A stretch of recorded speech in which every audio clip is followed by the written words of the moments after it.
सूक्ष्म शरीर और स्थूल शरीर, इन दोनों ही शरीर के प्रकार के बारे में आप सबको पता ही है। आज बात करेंगे सूक्ष्म शरीर के नाड़ी तंत्र और चक्रों की। मनुष्य के स्थूल देह के अंदर सूक्ष्म शरीर होता है, यही बार बार जन्म लेता रहता है। सूक्ष्म शरीर को लिंग शरीर या तेजस भी कहते हैं। इसकी सूक्ष्म अवस्था होती है, जबकि स्थूल शरीर की जागृत अवस्था होती है।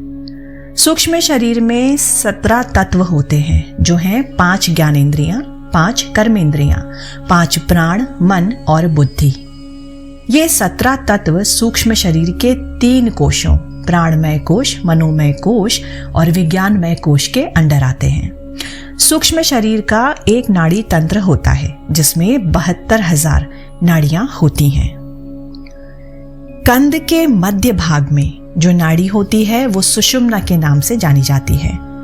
उसी के चारों ओर 72,000 नाड़ियां होती हैं। उनमें सुषुम्ना, पिंगला, ईड़ा, सरस्वती, पूषा, वरुणा, हस्तजीवा, यशस्विनी, अलम्बूसा, कुहू, विश्वदरी, तपस्विनी, शंखिनी और गांधारी, ये 14 नाड़ियां इंपॉर्टेंट है, प्रमुख मानी जाती हैं। मनुष्य का यानी हमारा जो मेरुदंड मूलाधार चक्र से आज्ञा चक्र तक एक वीणा के आकार का बना हुआ होता है।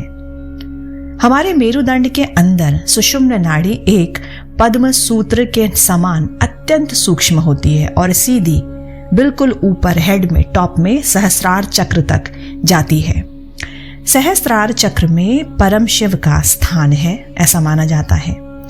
योगी जो होते हैं वो प्राणायाम एवं मेडिटेशन के द्वारा कुंडलिनी शक्ति का उधर गमन कर परम शिव से योग कराने का प्रयत्न करता है। ईड़ा और पिंगला नाड़ियों के भीतर मन और प्राण का प्रवाह होता है। अग्नि चक्र त्रिकोण के आकार का है। उस त्रिकोण के एक एक कोण बिंदु पर सुषुम्ना, ईड़ा और पिंगला, ये तीनों नाड़ियां मिली हुई होती हैं। रियलिटी में होता क्या है कि हमारे संपूर्ण जो बॉडी होती है, समस्त शरीर में जीवनी शक्ति का प्रसार इसी केंद्र स्थल से होता है। ये ट्रायंगुलर यानी त्रिकोणात्मक योनि चक्र के बाएं कोण बिंदु पर ईड़ा और दाएं कोण बिंदु पर पिंगला तथा नीचे वाले कोण बिंदु पर सुषुम्ना की संधि होती है। इसी स्थान से ये तीनों की तीनों नाड़ियां एक में मिलकर मेरुदंड के भीतर से होते हुए ऊपर की ओर चली जाती हैं और वहां जाकर पुनः फिर से तीनों अलग अलग हो जाती हैं। ईड़ा और पिंगला हमारी कनपटी की ओर से आकर भ्रू मध्य, जिसे हम आज्ञा चक्र कहते हैं, में मिलकर तीनों प्रकार के मस्तिष्क को पार करती हुई ब्रह्मरंध्र केंद्र में जाकर खत्म हो जाती है। इसी प्रकार सुषुम्न नाड़ी भी दोनों नाड़ियों से अलग होकर हमारे कपाल के पीछे की ओर जाकर सीधे ब्रह्मरंध्र में मिल गई हैं। गांधारी मनोवाह नाड़ी होती है और अलम्बुषा प्राणवाह नाड़ी होती है। गांधारी हमारे संपूर्ण शरीर में व्याप्त है। ये जाल की तरह फैली हुई होती है, लेकिन इसका जो इनिशियल पॉइंट है और जो एंड होता है वो दोनों हमारे नाभि केंद्र में ही होता है। पयस्विनी नाड़ी नाभि केंद्र के महाशक्ति पीठ के नीचे वाले कोण से जाकर मिलती है। मन तंद्रावस्था में गांधारी नाड़ी द्वारा नाभि केंद्र में पहुंचता है और वहां से पयस्विनी नाड़ी द्वारा शक्ति पीठ के नीचे वाले क्रियाशील केंद्र में जा पहुंचता है। ये मन की स्वप्नावस्था होती है। क्रियाशील पीठ से इच्छा शक्ति पीठ को मिलाने वाली नाड़ी का नाम कुहू नाड़ी है।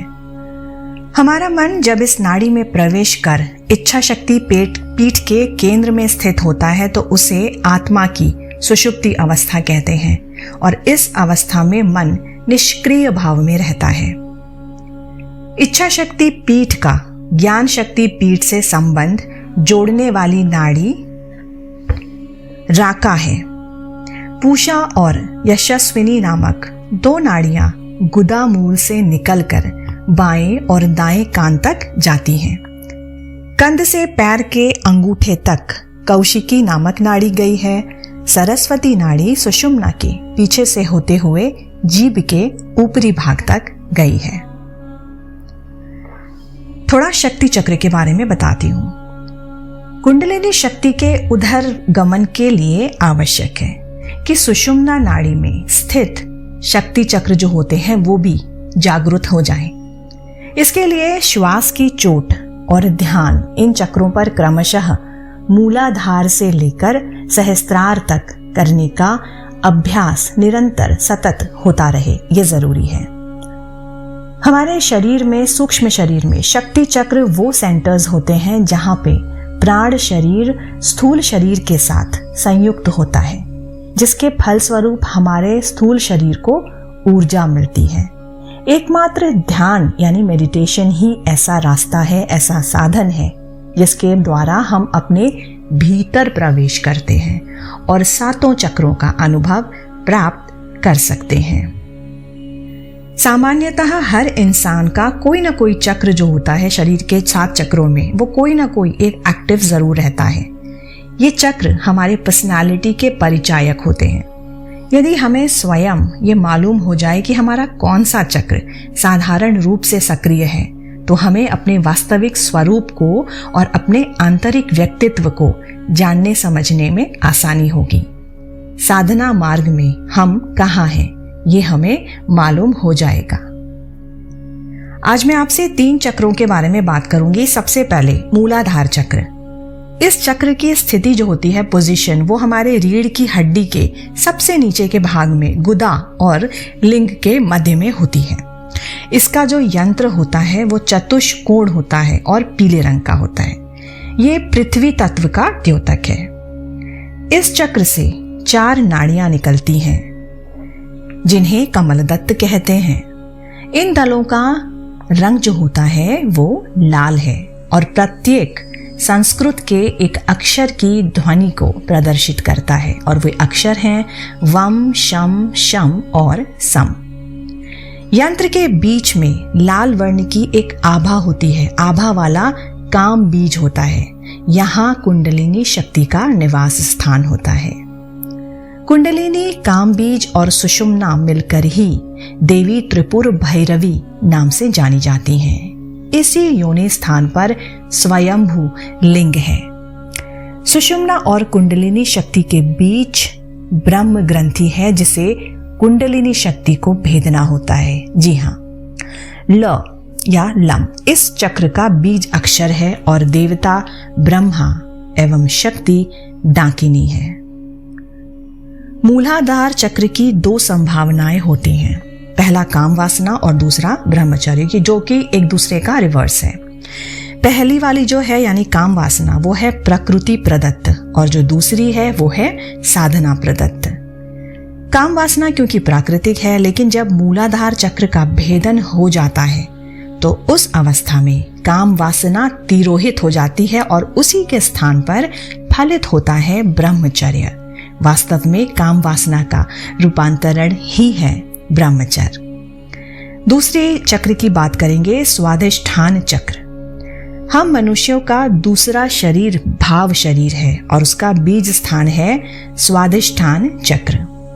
ये चक्र जननेंद्रिय के सामने सुषुम्ना में स्थित होती है। इसका यंत्र अर्धचंद्राकार होता है और ये जल तत्व का द्योतक है। यंत्र का रंग शुभ्र है। इस चक्र से 6 योग नाड़ियां निकलती हैं जो आगे 6 दल बनाती हैं। उनकी तरंगे बम, भम, मम, यम, रम और लम ध्वनि व्यक्त करती हैं। इन दलों का रंग जो है वो सिंदूरी होता है। वम इस चक्र का बीज मंत्र देवता श्री नारायण और शक्ति राकिनी है। दोस्तों, स्वाधिष्ठान चक्र वासना शरीर या प्रेत शरीर का बीज स्थान होता है। वासना शरीर में मानव की असद वृत्तियां, विचार और भावनाएं घनीभूत होती हैं। इस चक्र के गुण होते हैं भय, घृणा, द्वेष और हिंसा। और इस चक्र के भेदन से इसका रिवर्स यानी अभय, प्रेम, करुणा और मैत्री का प्रादुर्भाव होता है। आज के लिए आखिरी चक्र है तीसरा, जिसको कहते हैं मणिपूरक चक्र। इस भौतिक जगत और भाव जगत के बाद तीसरा जगत है सूक्ष्म जगत। सूक्ष्म शरीर का बीज स्थान है मणिपूरक चक्र। ये चक्र हमारी नाभि के समकक्ष ही है। इस चक्र का यंत्र त्रिकोण है जिसका रंग लाल है और इसका बीज मंत्र है रम। इस कमल के 10 दल हैं जिनके अक्षर हैं डम धम णम तम ठम दम धम नम पम और फम, और इन दलों का रंग पीला है। ये अग्नि तत्व का स्थान है। ये शरीर का स्वर्ग लोक है। ये चक्र सूक्ष्म शरीर का बीज स्थान है। इस चक्र का देवता रुद्र एवं शक्ति लाकिनी है। इस चक्र की प्रकृति प्रदत्त संभावना क्या है? संदेह और विचार। चक्र के भेदन होने से श्रद्धा और विवेक जागृत होते हैं। संदेह का रूपांतरण है श्रद्धा और विचार का विवेक। अगन साधना के द्वारा शुद्ध विचार से इस संदेह को दूर कर सकते हैं और शुद्ध निश्चय से विवेक को जागृत कर सकते हैं। दोस्तों, ये विचारणीय है कि वही होता है जो ईश्वर चाहता है। इसलिए विचारशील व्यक्ति को चाहिए कि अपनी इच्छा को ईश्वर की इच्छा से जोड़ ले। ब्रह्म की इच्छा को नहीं जाना जा सकता, किंतु ब्रह्म के साथ एक हुआ तो जा सकता है।